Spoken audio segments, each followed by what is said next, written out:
আমরা কি দেখলাম?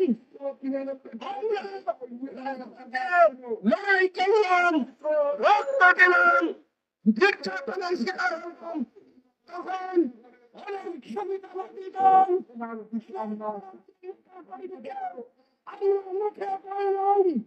মুখে পড়লাম, আন্দোলন করতে গিয়ে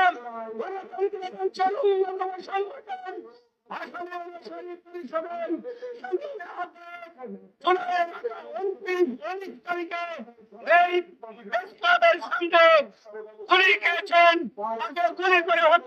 চেষ্টা করা হয়েছে। বন্ধুগণ, আজকে অন্তর্বর্তীকালীন সরকার ক্ষমতায় আছে, সেই সরকার আমরা আশা করেছিলাম আমাদের নিরাপত্তা বিধান করবে, মানুষের সুখ শান্তি ফিরিয়ে আনবে, চাল ডাল তেলের দাম কমাবে, দেশের চাঁদাবাজি থাকবে না, হত্যা রাজধানী থাকবে না।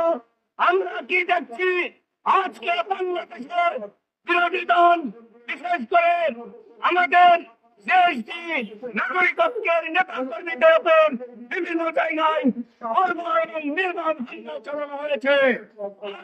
কিছুদিন হলো এখন পর্যন্ত কোন নেতাকে গ্রেপ্তার করা হয় নাই। যারা যানবাহনের সাথে জড়িত, আমরা আশা করি অবিলম্বে তাদের গ্রেপ্তার করা হবে। আজকের এই সমাবেশে সভাপতিত্ব করছেন আসামে অনুসারী পরিষদের সংগ্রামী আহ্বায়ক, ৭১-এর রণাঙ্গনের বীর মুক্তিযোদ্ধা এবং ২৪-এর গণঅভ্যুত্থানের মহানায়ক